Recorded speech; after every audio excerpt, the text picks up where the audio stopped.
Estamos chegando ao final do livro de Josué, ainda no penúltimo capítulo, que é o capítulo 23.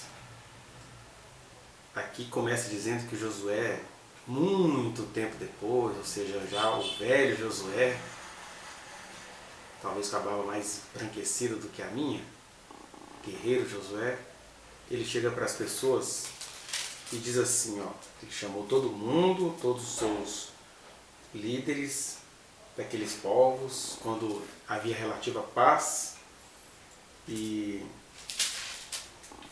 fala assim para eles, olha, já sou velho e entrado em dias, e vós já tendes visto tudo quanto fez o Senhor vosso Deus, e a todas essas gerações por causa de vós, porque o Senhor vosso Deus é o que pelejou por vós. É interessante falar que, passado muito tempo e com Josué já velho, porque é típico do ser humano que passou por situações semelhantes a essa de Israel, de ter ouvido a voz do Senhor, ter sido acompanhado de perto pelo Senhor. É muito fácil a gente esquecer das vitórias que o Senhor nos deu. Ele está dizendo, olha, o tempo passou, eu estou velho, já estou indo ao encontro de todos os mortais, ao seio da terra, e eu preciso lembrar para vocês, foi o Senhor quem pelejou por vocês. Então isso tudo que vocês têm, todo esse território, foi o Senhor quem deu, não se esqueçam disso, porque a gente esquece. Certamente muita gente que me assiste aqui é ou conhece algum pregador eminente que ficou famoso no país inteiro e que hoje virou uns velhos nababos, politiqueiros, gente que não leva Deus a sério, gente rabugenta, gente com a boca porca, gente que vai ficando velho safado. É legal que aqui Josué não ficou um velho safado, ele ficou um velho fiel. Mas é muito comum a velhaquice, né? Ao invés de ele se tornar velho, ancião, idoso, uma pessoa com experiências a passar, ele vai se tornando um velhaco, que é aquele velho espertalhão, pilantra, desde aquele que nos aconselhamentos pastorais quer passar a mão nas irmãs, até aquele vovozinho que quer passar a mão na neta e olha para a netinha e fala assim, olha, você sabe, né, ninguém vai acreditar numa criancinha sapeca como você. Agora num homem velho, né, são os velhacos. E aqui não, o Josué é um velho e ele diz, eu não esqueci, eu vim lembrar para vocês. Foi o Senhor quem guerreou, foi o Senhor que deu isso para vocês. Quem é agraciado, quem tem consciência de que recebeu do Senhor, porque todos nós recebemos tudo do Senhor, mas a Israel e a muita gente que me assiste aqui, Deus deu essa consciência de que foi Ele quem fez essas coisas, né? Essa é a primeira coisa que o Josué nos traz. Aí no versículo 6, ele vai dizer,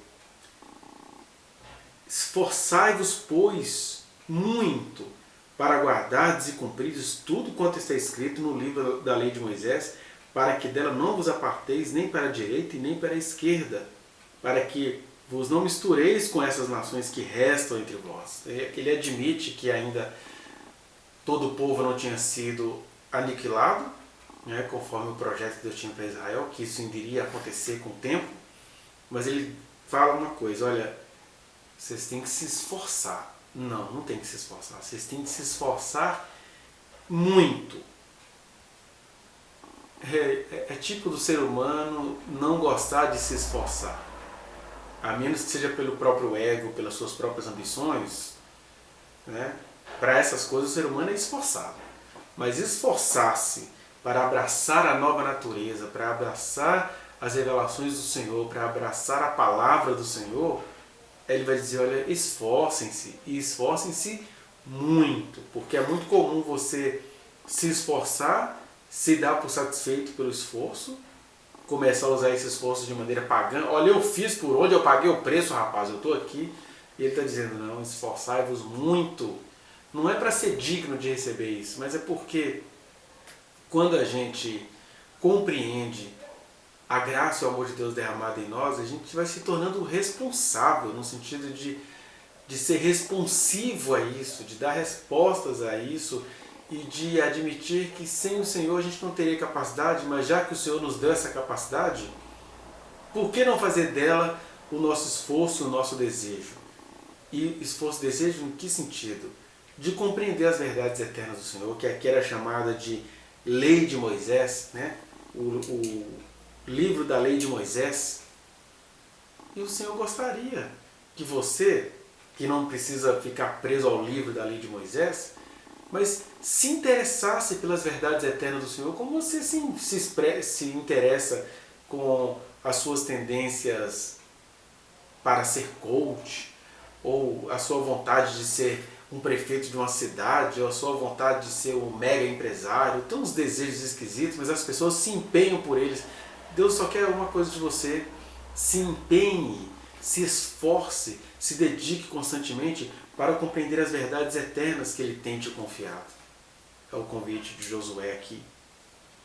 Depois, ele vai dizer no versículo 8,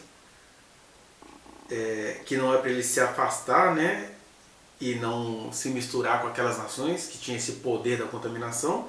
Aí no versículo 8 ele diz: mas ao Senhor vosso Deus vos apegareis, como fizeste até o dia de hoje. É interessante Josué dizer isso aqui, porque lá da sua velhice, das suas cãs, né, dos seus cabelos e barbas brancas, ele vai percebendo que uma tendência emerge em Israel, né?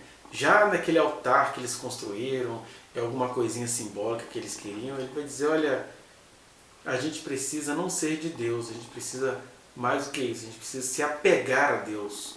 Não é ficar com medo da vida, nem com medo do mundo, nem com medo do mal, mas é se apegar a Deus, reconhecendo que a gente não é nada na vida, a gente não é nada no universo. Então o que realmente nos resta, e isso não é uma resignação, não é uma frase de desilusão, é uma frase de se assumir. Eu me assumo dependente de Deus, por isso eu estou apegado a Ele.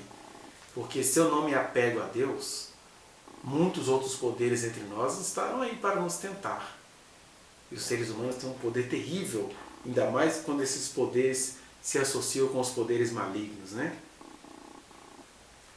Uma coisa ainda que eu queria lembrar, por isso que ele vai falar aqui no versículo 11 de novo, né? Portanto, empenhai-vos em guardar a vossa alma para amar do Senhor vosso Deus, porque as disputas, as vontades de distrair a sua atenção, desde as tecnologias até as vãs filosofias, isso vai ser o tempo todo. E ele vai dizer, hoje ele diria, né? Olha, o Espírito Santo habita em vocês, então basta vocês levarem a sério esse ser que é Deus habitando em vocês. E no final ele vai dizer uma coisa que é compreensível nos tempos dele, mas a gente deveria fazer uma outra leitura. No versículo 16. Quando violardes a aliança que o Senhor vosso Deus vos ordenou. Vamos ler o 15, que é interessante. Isso sucederá que, assim como vieram sobre vós todas estas boas coisas que o Senhor vosso Deus vos prometeu, assim cumprirá o Senhor contra vós outros todas as ameaças, até vos destruídes sobre a boa terra que vos deu o Senhor vosso Deus. Quando violardes a aliança que o Senhor vosso Deus vos ordenou, e fordes, e servirdes a outros deuses, e os adorardes, então a ira do Senhor se acenderá sobre vós, e logo perecereis na boa terra que vos deu. Aí ele está dizendo, vamos dizer primeiro no estilo que eles conseguiram entender. Ele está dizendo, olha, o Senhor que fez cumprir todas as coisas maravilhosas que ele falou, Ele vai fazer vocês perecerem na boa terra. Ele não vai nem tirar vocês daqui, não. É aqui que vocês vão se carcomer, vão se consumindo até acabar. E foi o que a gente foi vendo acontecer na história de Israel. Com uma diferença. O Senhor não faz ninguém ser consumido. É claro que essa era a linguagem que ele usava, assim como é a linguagem que eu tinha que usar com os meus filhos. Às vezes até deixa um trauma, né? Eu me lembro que eu não fui um pai de corrigir meus filhos com correia, com nada disso. Mas na tenra infância deles, houve uma fase na minha vida, por exemplo, que a gente precisava trabalhar num culto. A gente tinha que atender pessoas durante o culto todo. E a gente precisava que os meninos participassem do culto, né? Então o que eu fazia? Eles tinham que ir dormir comigo e com a minha esposa à tarde. Então a gente almoçava e eles tinham que dormir à tarde. Então é claro, eu não concordo com o que eu fazia, mas eu não sou Deus, eu sou um ser humano ignorante, pequeno, medíocre. Mas qual era a estratégia que eu utilizava? Eu ficava na porta do quarto com uma correia na mão, né? E eles acabavam dormindo, porque às vezes quando eles faziam hora para dormir, eu tipo, pá, se batia a correia na porta. Então tinha esse ato, digamos assim, terrorista de um pai humano ridículo, né? Mas eu nunca tive nem vontade de descer a correada nos meus filhos, né? No caso, no meu filho e nas minhas filhas. Nunca tive isso, mas eu acabei utilizando essa imagem do terror para dialogar com a meninice deles, com a criancice deles. E ali eles acabavam dormindo. Às vezes eu batia paf, no pé da cama, que a ideia era criar aquele barulho, aquele efeito, digamos assim, para ficar neles assim, e não tem chance. Ou a gente dorme, ou a gente corre o risco de que esse barulho venha sobre nós. E é interessante que às vezes eu estou conversando com os meus filhos e eles acabam criando essa fantasia porque fora desses momentos que eles estavam precisando dormir para que à noite todos pudessem participar dos cultos, das situações que aconteciam, eles também no dia a dia tinham aquela brincadeira, pai, vamos brincar de bater na gente? E aí eles gostavam que eu fosse correndo atrás deles, né, com a correia. Eu ia correndo, eles corriam, gritavam, é aquela coisa de brincar com o perigo, né? Apanhar deve ser estranho, mas é legal correr da correada. Então a gente brincava assim, muitas horas eles faziam aquela barulheira. E só que depois eu percebi que talvez alguns deles, né, ficou pensando o seguinte, que talvez aquela brincadeira, na verdade, era o registro de um trauma que eles passaram a ter acerca do pai. Porque eu vejo eles falando isso, né?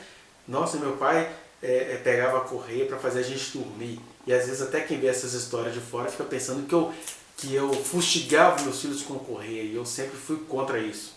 Certamente eu devo ter falhado uma vez ou outra. Eu lembro que uma vez eu dei um safanão de maneira mais pesada na minha filha mais velha, quando ela tinha 12 anos. Mas aquilo doeu tanto em mim que eu falei assim, nunca mais eu vou encostar a mão nessa minha menina.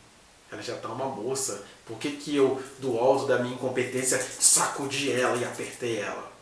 Né? Porque não estava conseguindo chamar a sua atenção. Ou seja, o que eu estou dizendo aqui? Que nós, pais humanos, até quando a gente está apenas ameaçando, até quando a gente está apenas tentando impor uma coisa que criança precisa de ordem, decência, e às vezes a gente, na maioria das vezes, não tem os melhores métodos para colocar isso, né? Até quando você é amoroso, eu estava vendo outro dia os filhos do ator Marcelo Novaes, exatamente, o que foi casado com a Letícia Spiller e teve 2 filhos com ela, se não me engano. E um desses filhos, dando uma entrevista sobre o pai, ele estava falando, olha, meu pai ficava tão triste comigo que eu preferia que ele me batesse, que ele me espancasse fisicamente, doeria menos do que aquela tristeza imensa que ele ficava, aquilo me cortava a alma. Então o Marcelo Novaes não fazia essa imagem do terror, de bater com correr na porta para fazer menino dormir, mas a tristeza dele, aquele carinho manhoso dele, traumatizou o filho dele. Só para te dizer que nós somos falhos o tempo inteiro. E com isso também não estou em nenhum momento justificando o espancamento que algum pai ou mãe venha dar nos seus filhos e filhas. Não é isso, eu estou dizendo que a gente é limitado e que a humanidade está limitada nas suas percepções acerca disso. E por que eu estou dizendo isso? Porque Israel acabava entendendo essa linguagem. Ah, então se a gente não se empenhar em guardar a lei de Deus, Ele vai nos destruir na terra prometida mesmo. E a verdade é essa, Deus não destrói ninguém. A gente se destrói. A gente não tem poder de fazer altas tecnologias, de fazer foguetes e naves bilionárias para ir à Lua por alguns minutinhos, sei lá. Aí, ao mesmo tempo que a gente tem poder para fazer essas coisas todas, a gente fica muito moribundo, pequenininhos, coitadinhos diante do rigor do Senhor, ou diante daquilo que a gente pensa ser a ira dele. Mas o que eu estou te dizendo é isso, assim como a gente produz todas essas tecnologias, a gente também produz o mal contra nós mesmos. E sobretudo quando você conhece a palavra do Senhor, conhece as verdades, é participante de todas as bênçãos que Ele te dá, e o que você faz com isso? Despreza. Quando você despreza, você já atrai o mal sobre si. Deus não precisa mover uma unha da sua mão eterna. Você é quem se joga no abismo, né? Mas, quando Deus está aqui falando com crianças, ele fala, olha, na verdade era Josué falando isso, né? O Senhor vai destruir vocês. Mas embora essa tenha sido uma expressão de Josué, a verdade é que Deus é apenas uma coisa. Deus é amor.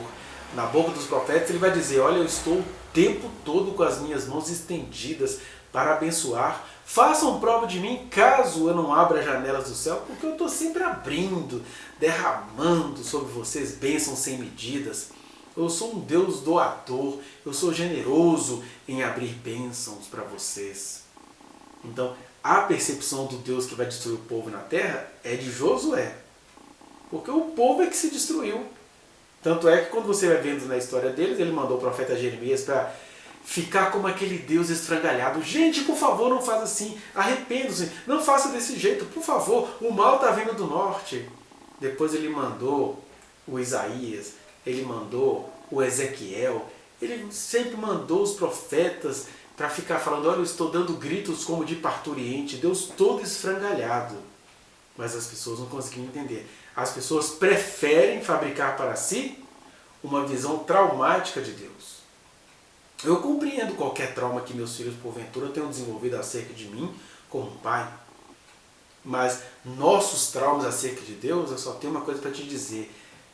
Você precisa, assim como você tem de se esforçar, você também precisa se esforçar muito para compreender que Deus é amor. E que toda maldade que há na sua vida é você quem fabrica contra você mesmo.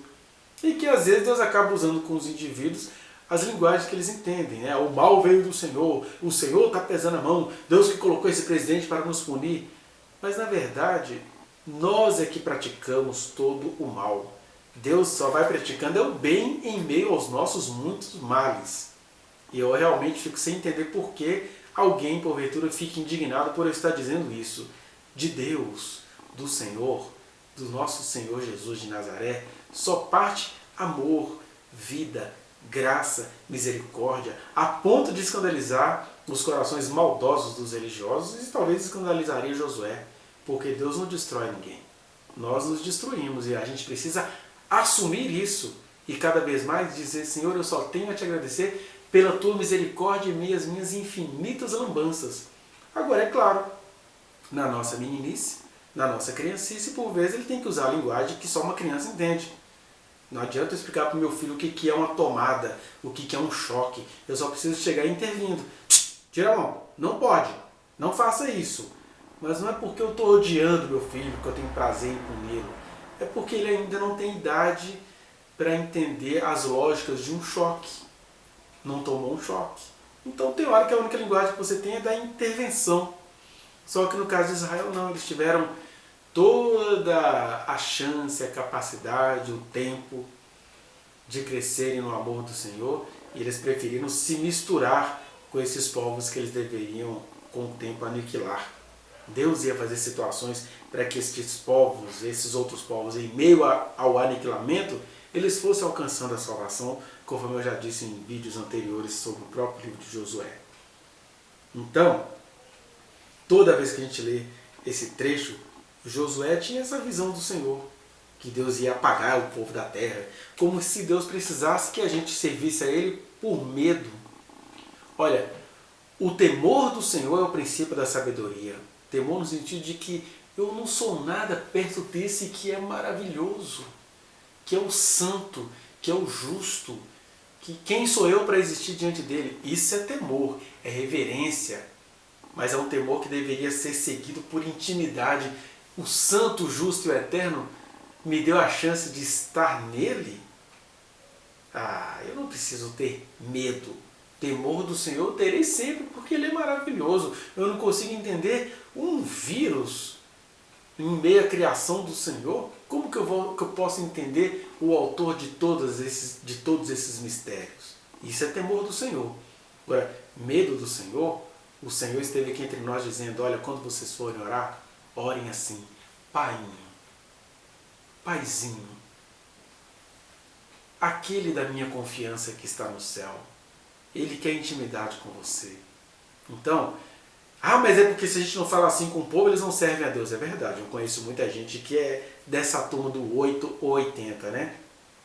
Até entre os meus queridos familiares tem gente assim, ou está na presença do Senhor com cegueira, com viseira, né? Confunde, por exemplo, ser servo do Senhor com ser de extrema direita, ou ser servo do Senhor com ser conservador rançoso, ou então, já que não é assim, aí vai, se desvia, faz tudo quanto é porcaria, se envolve em tudo quanto é orgia. E aí começam as pessoas a adquirir essa linguagem que ou serve a Deus como se estivesse servindo a uma entidade babilônica, ou serve a Deus como se tivesse, ou banaliza Deus, vai servir ao próprio ego, aí as pessoas acabam tendo que ir pelo caminho da viseira. E é aí que o apóstolo Paulo faz esse desabafo sarcástico em Romanos no capítulo 14. Olha, se vivemos, para o Senhor vivemos. Se morremos, se a gente é dessa turma que só entende a linguagem da ameaça, da morte, do Deus da cajadada, o Deus fálico, o Deus satanoso, se morremos, para o Senhor morremos. Quer, pois, vivamos nesse temor carinhoso e íntimo, ou morramos nesse medo, mas que Deus só vai me salvar se eu vê-lo assim, com essa cara de carranca? Quer, pois, vivamos ou morramos, somos do Senhor. Eu não estou aqui para julgar quem prefere ver Deus com cara de carranca, mas eu estou aqui para te convocar e te dizer, Deus não é carranca, Deus é amor. E eu sinto muito se você entende o fato de Deus ser amor como licença para aprontar todas. Eu tenho tanta certeza do amor de Deus que o amor dele é temor em mim. Cara, eu tenho a chance de ser amor como Deus é amor. Não é? Isso é um desenvolvimento eterno. E aí eu tenho plena consciência que porcarias que aconteceram na minha vida não é o Senhor que me castigou. Fui eu mesmo quem fiz. E eu tenho que ser homem transformado pelo Espírito Santo e me assumir diante de Deus. Essa é a verdadeira maturidade. Né? É isso. Que o Senhor te abençoe, esforce-se, se empenhe, tanto para ter o conhecimento do Senhor, quanto para compreender de que o fato de que Ele é amor e Ele quer um compromisso com você todo dia. Outro, se Josué estivesse vivo hoje, com o entendimento que nós temos, ele falaria para você, empenhe-se em viver esse amor que já foi derramado e está lastrado aí por todos nós e para o nosso uso e para o nosso usufruto. Né? Vive esse amor. Amém?